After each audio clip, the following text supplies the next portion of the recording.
All right. It says we're live. I'm going to take the computer's word for it, even though there are times I think that's a very bad idea the way technology is going. We have here this evening, I know y'all can't see me on the screen, Matt Milner, but we have Brokus and Ryan Dahlgren, who is the district supervisor for the area that Temple Shalom is. And we're here this evening to hear from them about safety and security in Eau Claire, and maybe ask a few questions. So I'll hand it off to our guests. Thank you all for being here. All right, well, thanks. I'm very thankful for the opportunity to be here and the invitation also. Maybe we'll start with a few introductions and how we got here. So my name is Matt Rokas. I'm the chief of police for the Eau Claire Police Department. At the end of this year, I'll have been with the department for 28 years. And then serving the last 4.5 as police chief.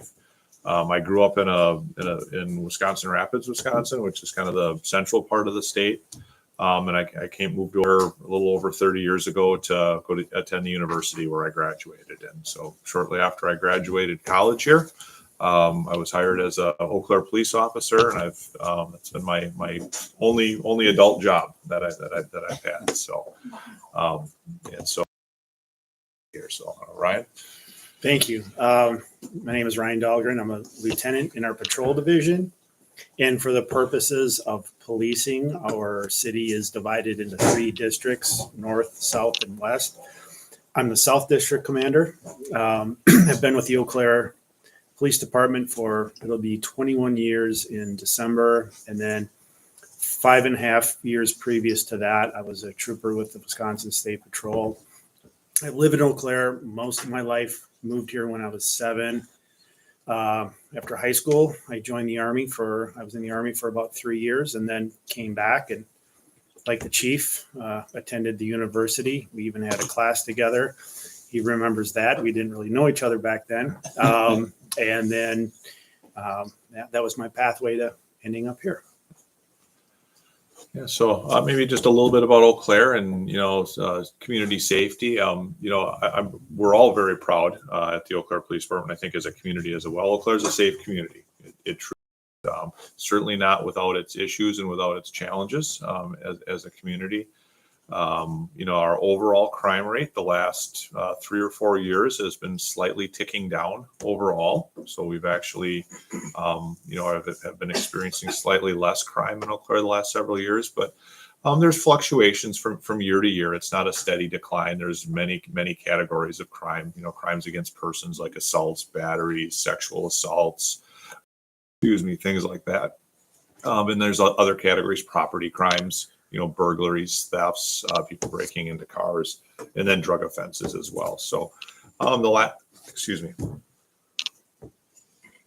would say the last year or two, we've had some slight increases in assaults in the community. And while our property crimes and some of the other offenses have been going down, the assaults, those are crimes against bodily safety and security, which is concerning.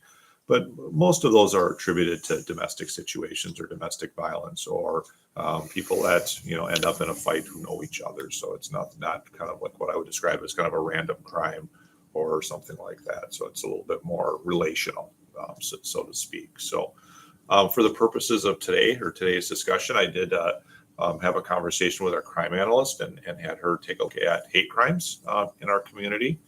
And I don't say this to diminish concerns or saying these things aren't happening, but I can speak to hate crimes that are reported to the police department, which many crimes occur that are not.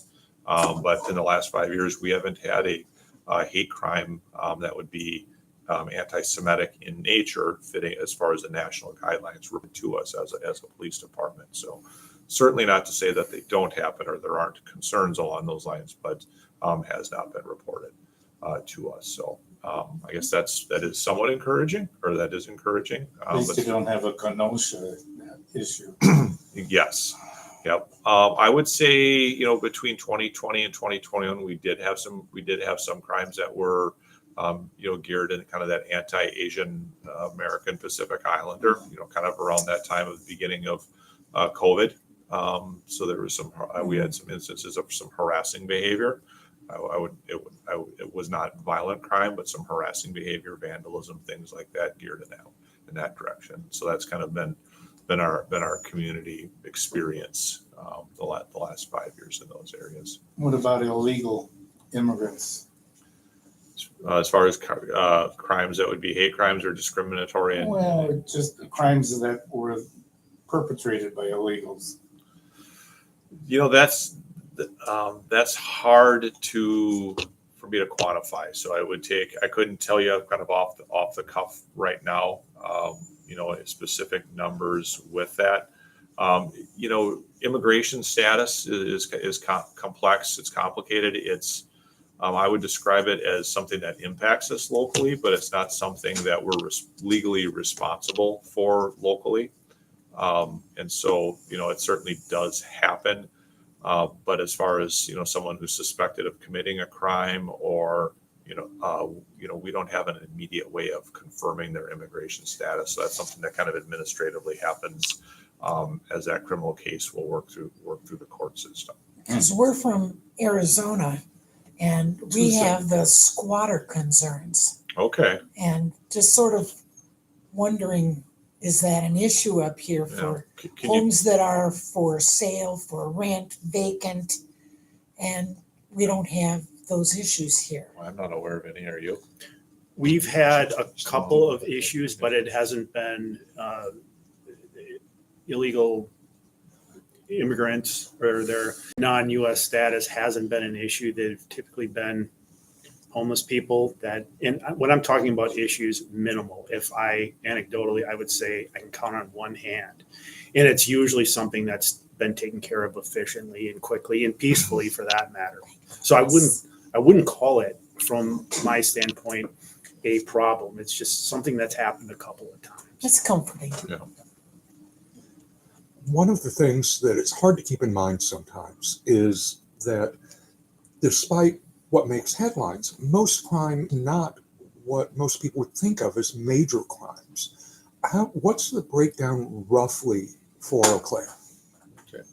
Well, homicides. I mean, that's the one I think gets the most attention. That'll fluctuate from year to year.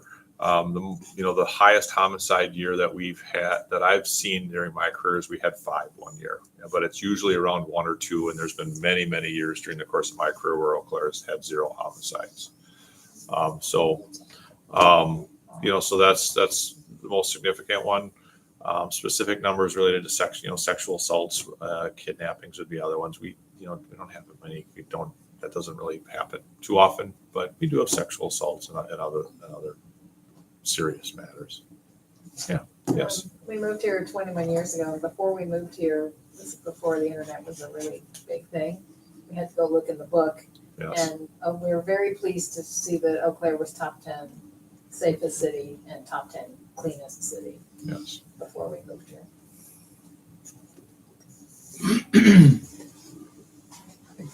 I think all of us, became sensitized to some degree after the Tree of Life shooting, just because, Pittsburgh, that was in a community that I don't really know except for, rare visits in the past, but it was one, where the Jewish community was very comfortable. And, similarly, all of us have been sensitized by other mass shooting incidents. I know, any of us that watch TV, there's a real tendency to greatly overestimate frequency of things, just, because you hear so much about that sort of thing. But I'm a retired pulmonary critical care doc, so my job always involved thinking about worst case scenarios. Some of us have, and there's I'm aware of a lot of work done by a group called the Secure Community Network, which is an organization focused on helping teach and protect Jewish communities. There were became pretty well well known after the Colleyville incident, Colleyville, Texas incident just outside of Dallas, where there was a hostage situation, and fortunately everyone got out safely. That's sort of a rambling preamble, something that from one of the Secure Community Network online teachings, there I became aware of the very good run, hide, fight Yes. video that I think, I know Lee, you saw it. I'm I trying to did the remember if it was from the FBI, it was from some U.S. governmental agency. I guess I wondered your thoughts about what we should know in the very, very rare possibility that there could be an incident of that type, of a shooter incident. Well, I think there's a very well-known, saying, or it's been repeated a lot, is that, hope is not a strategy when it comes to dealing with those things. And I think it comes down to being vigilant and being aware of that. So, I mean, you have a congregation that, probably to a certain degree familiar with each other and familiar with the members. And I don't want to speak for you and your vision for the congregation, but want to have a welcoming environment. But it's maybe small enough where, if there's somebody unfamiliar here, and, paying attention to that and paying attention to that person. And so being vigilant. When we first, were greeted here today, you kind of went over the entrances and kind of, where they are. And so I do that everywhere I go with my family. And if we go out to eat or we're in a public environment, I take a look at where the exits are, because that ties in directly to run, hide, fight.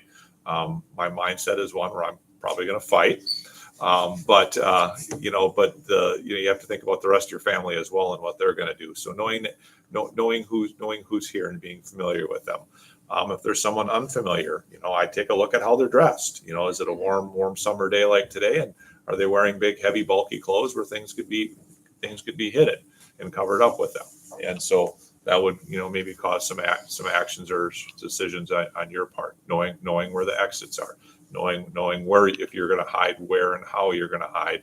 And then, if you're going to fight, I see that there's been some thought put into that already with the hockey pucks and other things, and how you're going to do that. So I think Run, Hide, Fight's origin is a NGO, non-government organization, but it's widely accepted. I know it's a little bit controversial for some, but it is widely accepted. I can tell you that if you're just going to stay and wait and hope that nothing happens or comes to you, you're not setting yourself up for success. If something does happen, and then having a plan in place, at least in your mind, and what you're going to do is incredibly important.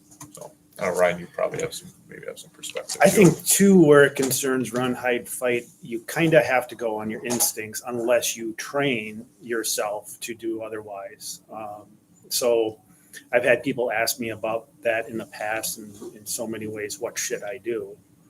My answer would be, it's hard to really say what I think you should do, because you probably know that better than I would. And I would say that if you're not inclined to fight, that's okay. It doesn't mean that you're doing something wrong, or, even that you're weak. I think you should go with what your instinct is. As Chief alluded to, both he and I have been steeped in training for decades, and we've trained others. I know what I would do, but I don't know if I didn't do this job, maybe I would think otherwise. So I would really go with what your instinct is. I like the fact that you have some tools here for those who may be inclined to fight or distract. But again, I would just go with what is your instinct to do and go with that. And you probably don't know it truly, God forbid it happens, but that's kind of my thought on that. And to that point, mental preparedness and thinking through ahead of time what you're going to do and what your comfort level is incredibly important. And, if that situation happens, being decisive, because, time is very, very, very important.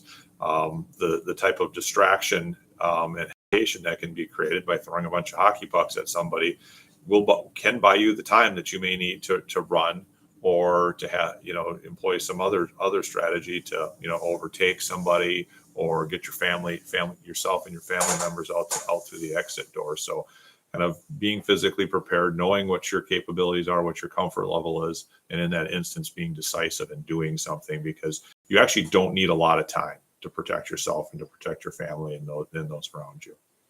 You might want to think of it this way. They have a person who would do something like that has a plan ahead of them to disrupt that plan. Always, the chiefs also said it too. Be prepared mentally, and I would say be prepared mentally to stay ahead of that situation. What would I do if this happened? If your answer is, I'm going to run out that door, then run out that door. But have that mindset. So I'll take a moment here. I'm currently the ritual leader for the congregation. I'm a lay person. I have a lot of experience, though. I grew up in the Twin Cities at a very large congregation there. And I am very plugged in with the secure community network that Maury mentioned. So they do have partnerships with the FBI. Christopher Ray is often on the training calls. Department of Homeland Security, and they have a direct office at the White House as well. So they have a White House liaison person.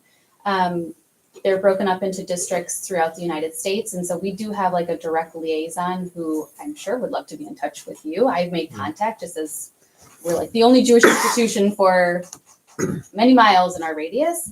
Okay. So that's the plug for you guys. I'd be happy to share that information on who that person is. I believe ours is out of Milwaukee or Madison.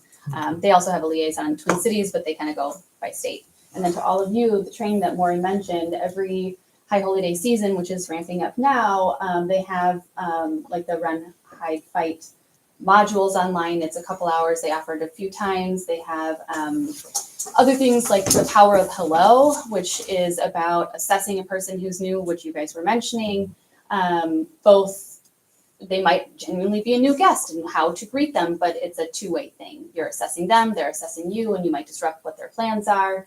There's Stop the Bleed. There are like first aid medic type things, but everything you guys have said, they take you through on.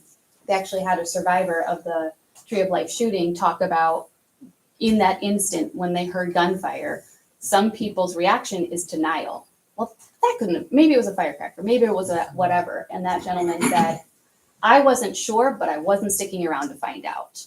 And of the people who survived, it was those who left immediately. So there are certainly things that's hard mentally to go through. And I'm often here with my young children. So I coach them a little bit, and they're actually homeschooled. So they're not as familiar with, active shooter situations and how to deal with that. In fact, they're not at all. So I kind of have to give them the awareness, but it's important to think those things through as tough as they are, so that the first time you're thinking about it, it's not in that situation. So when you get that email, this is my plug now to please do those trainings ahead of time. Actually, it was before the pandemic, we had a female officer, and she's been promoted since, come and speak with us. And it was because of what she said that I bought hockey pucks. Okay. So it came from the Oakland Police Department. Oh. They said, we can't throw the books. Yeah. Most of us are older and the books don't fly that well. So I got something small and hard. So I wouldn't mind chiming in the conversation here. First of all, I'm glad to hear about the stats you just mentioned about Eau Claire being a safe community. I gotta say, it's almost night and day of what's going on in the Twin Cities. I'm a little bit in touch with the Jewish community there, with the small Israeli community there, and I actually hear stories that, things that I would not want to hear happening here. Assaults of all sorts, hate crimes of all sorts, on campuses, outside of campuses, businesses being attacked, all sorts of stuff. And I wonder, growing up in Israel, one thing that I learned is that, and like you said, you always have to be ahead of things. So gathering intelligence and knowing what's coming, what may come your way is always, there's no shortage of those things. And I wonder if you guys are in touch with those police departments in the terms of exchanging names of groups or even individuals, or knowing what to expect or knowing what they're, just wonder how that works. Yeah, we certainly don't work in a silo here. And so, I mean, in the first half of this week, I was at a training conference for the Wisconsin Chiefs of Police Association, and so I had a 4-hour roundtable with chiefs from throughout the state for the major cities, where we're providing updates on what's occurring in our communities and trends that were there. The special agent in charge for the FBI Milwaukee field office is there as part of that conversation. The Wisconsin Department of Justice. We get frequent intelligence briefings or bulletins, I'm sorry, from the Fusion Center in Madison. That's kind of a conglomerate of Wisconsin Department of Justice, FBI, and other federal agencies. And so we're kind of tuned into those with that. So kind of the chiefs meetings that I'm at, those occur almost monthly. We get those weekly intelligence briefing bulletins via email. We work as part of quite a number of regional partnerships as well, whether it be a regional computer forensic laboratory or a regional drug task force. And so we do have a lot of connections that way and firsthand conversations. So I think, we do stay very well in tuned and aren't just, comfortable. Of course. Well, that's good to know. Yeah. If there is an alert, some kind of an area alert, some kind of threat that may or may not be realized, do we have a communication path? Yeah. Okay, that's ahead. active? Yes. Well, Matt has connected with me. Okay, And I would say any of you are free to connect with the police department anytime. Yeah. But Matt and I have exchanged, and he's exchanged emails and in communications with the chief as well.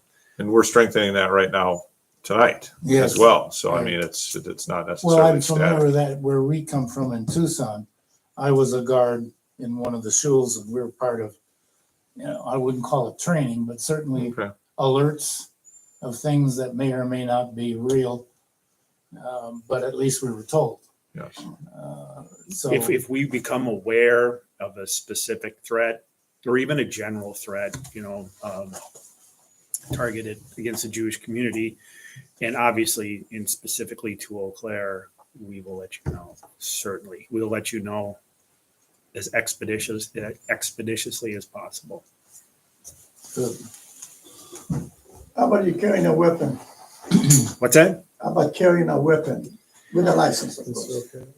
Well, I guess that's an individual choice. Yeah, I guess I would put it as simple as that. I would also add that it's my strong suggestion that if one were to do that, they should be trained on the use of that too. Of course, Yeah. of course. I mean, concealed carry, at least nobody's uncomfortable because it's concealed. Right. No, the problem is not that. The problem is the congregation not for it. Understand, So that's not a problem with it. understand. But I also am aware of a couple of synagogues Always, in Tucson where it was I not always carry approved, it. but I also know that people still were, in some cases, carrying concealed. You don't advertise it, no, you just know it's there. Lieutenant, I'm curious because you know this part of the city fairly well with your supervisory role. What sort of response times are there within any given district? Well, you're kind of centrally located in the city, and a lot of police activity kind of happens in a central radius. So response time, I couldn't give you an exact time, but all things being equal, and probably the biggest thing is if we had officers available, it would be fairly quick. 3 to 4 minutes. And again, that also depends on what the nature of the call is. If it's something of a serious nature, our officers know if they're in an auto crash, for example, and something serious comes out, well, they're going to leave that and go to the more serious things. So, yes, to the chief's point, 3 to 4 minutes is probably a good estimate of response time. The fastest a 911 call can get turned around and then dispatched out to a first responder, police officer, firefighter is 90 seconds. That's as fast as it possibly can. 2 minutes is an industry standard for emergency communications. And yeah, to Lieutenant Dahlgren's point, You know, it may feel like we're kind of on the East Hill here or in the South District, but, you know, with Main Street, and it's very centrally located. And so I would say on a typical day, 3 to 4 minutes at the very most, which sounds like it's really fast. However, you know, Long time. that's a long time. That can feel like a very long time depending on what's occurring. And so, kind of the preparedness and the mindset and the things we're talking about tonight are still very important for that duration of time.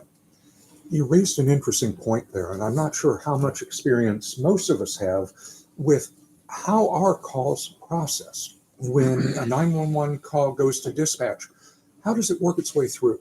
Okay, so the Eau Claire Communication Center is the emergency dispatch center for Eau Claire County. It's a division of the City of Eau Claire Police Department. And so we typically have between 4 and 5 dispatchers working at any given time. And so if someone calls nine, and so that dispatch center serves 14 public safety agencies in the county. Police, Eau Claire Police, Eau Claire County Sheriff's Office, Altoona Police, University Police, all the fire departments as well. And so those 4 or 5 dispatchers are covering the whole county and all of those agencies. And so the system that I'll describe is set up to help balance the responsibilities with all those agencies. So if you call 911, chances are, a dispatcher is going to answer that call, who's going to be responsible. She's going to take your phone call. His or her responsibilities will be for the radio traffic for the agencies that are less busy radio traffic. So there's a greater availability to take your phone call. We'll take the information, enter it into our computer aided dispatch system, and then that is then read for, say it's an City of Eau Claire police type call for service. A different dispatcher is dedicated to our dispatching. Then that person will read that off the computer system and then dispatch it out. And those people are sitting right next to each other. They're all in one room working together and communicating with each other. So it's a lot of times it's thought to be counterintuitive that one dispatcher will take the phone call, but that's not the dispatcher that sends the call out. But it's much more efficient that way because our police dispatcher, the Eau Claire police dispatchers, are the busiest ones in the room due to call volume. That's not who we want taking a phone call and turning it back out. It would actually slow it down and less likely to have accurate information. So dispatcher, then out through the other. And then that incident then from a dispatch perspective will be managed by that Eau Claire police dispatcher then for the duration. So I've actually been and seen the dispatch center with my kids with like a tour? A tour, exactly, Yeah. twice, Good. a couple years apart. And so something that I've always wondered but never asked is I saw all of the screens and all of the cameras and all of the maps. So if we call from this building on a cell phone and we say we're at Temple Shalom, would it be helpful? Is it necessary for us to know the address of the cross streets? Or are you what capacity is there for that technology? Knowing the address is the best. And so knowing the address, we don't need to know the cross streets or anything like that.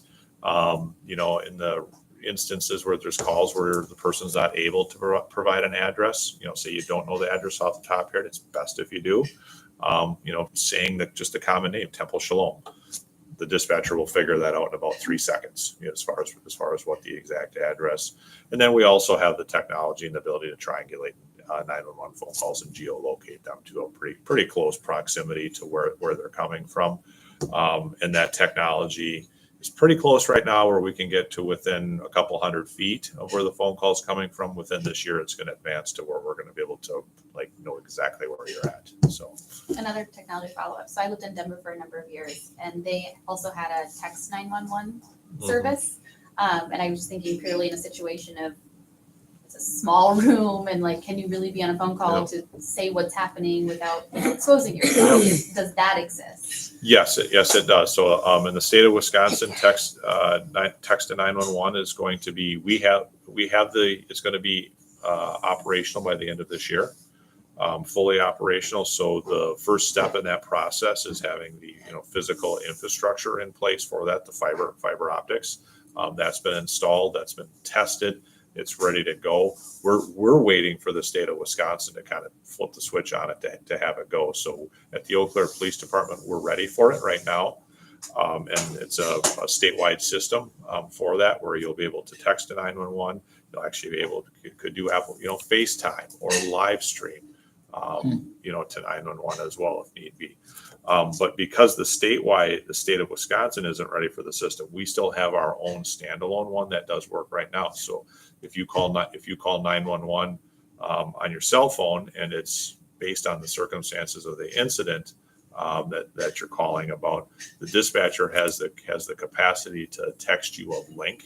It's called Prepared Live, and then on that they'll text you that link, and then you can open that link up on your phone and then continue the dialogue with the emergency dispatcher via text. So we'll have the fully functioning system. We have everything in place here. We're waiting for the state. Should be up and running by the end of the year. But in the meantime, we do have that capacity as kind of a patch, because a lot of people are expecting it. People who are from bigger communities or from other areas that have it, and Wisconsin's a little behind on it. So we do have that. I assume that will come with like a big educational campaign and awareness. And Yeah, the Prepared Live that we're utilizing right now, we're using that on a case by case basis because it requires the dispatcher to text it out for you. So, Sure. And they ask that if it's situationally appropriate. If you're interested in Matt, that. do we have a panic button here? We do not. That would be another possible. a lot of the pulpits that I substitute at have panic buttons for the. I sat over here and one time, a camera. What was in the door, behind the door, They didn't want it, so I took it out. Maury? In many communities, synagogues, and of course, other public institutions have experienced spoofing, where a fake bomb threat, for instance, is called in, obviously, intimidating the people there, making possibly, an unintended tragedy occurring, and of course, pulling police resources from where they're needed. Has spoofing been an issue at all in Eau Claire? Swatting. Yeah. Swatting, sorry. We've Yes, had that's- a couple, and it's probably pretty accurate to say, a couple of its incidences, not for a few years. And if I remember correctly, both were the result of gamers who were mad at one another, I do believe. Yes. So thankfully, outside of that, we really haven't. And again, it's been a handful of years. Let's call it 3 or 4 years. Our general policing philosophy, we're not perfect, and I'm not going to say that everything we will do is going to be perfect. But our general policing philosophy is on how we respond to threats. Now, this is not so. There's different kind of buckets or categories of threats. So, an active threat or an active shooter. Okay, yeah, we're coming and we're going into wherever it's at and directly confront that active threat. Outside of that scenario, we have a general, you get kind of some of the catchphrases in policing. De-escalation, is a common one, and that I think that can be applied to that type of situation, because that swatting call is really geared to try to manufacture a violent confrontation and cause the police to victimize an unwitting or unknowing population. So our general response outside of those active threat type situations is to go there, kind of contain it, try to slow it down, use space to create more time to learn more about what's occurring, and so then we can appropriately and properly respond. So that's kind of our overall philosophy. That's how we train on about a large percentage of the types of threats that we will will have to deal with and encounter. Not an active threat, but that does help in those types of scenarios. We might even place a phone call to that residence or that place, for example, too, as a means of trying to find more information and see if it is actually a genuine threat or a suspected threat, I should say. That's a very practical way of describing it. We'll respond. We'll make sure we set up in a certain way to contain it, be prepared for it, and then through a phone call or other dialogue or intelligence that we can gather, learn more about what's going on. So we're not pressing contact and creating jeopardy where it isn't already present. So, for example, if it were at a residence we may have a few officers respond. Maybe that phone call is made. Maybe they're just kind of looking and they look through a window, and if it looks like it's a family just doing whatever normally, then we kind of know where we're at, and we'll adjust our tactics and our contact thusly. We did tell them that it would be about a half hour. We're running a little over that at the moment. Are there any last questions? Just a couple general questions about ECPD. I wonder about your staffing situation. Coming from Austin, Texas, where some districts have close to even 50% vacancies at this point. How are you guys doing? Yeah, we're struggling a little bit, not to that degree. So our department, our authorized, fully staffed with police officers, our authorized number is 105.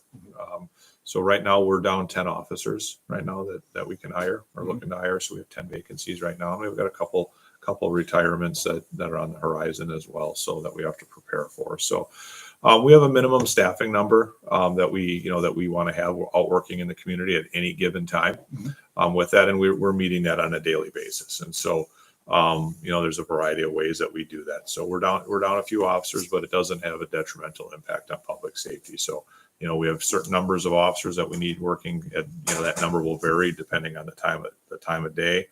And so we'll either, if someone needs, wants to take vacation, because it's a nice sunny Saturday and that will take us below that number, we'll deny the vacation request and that officer has to come to work.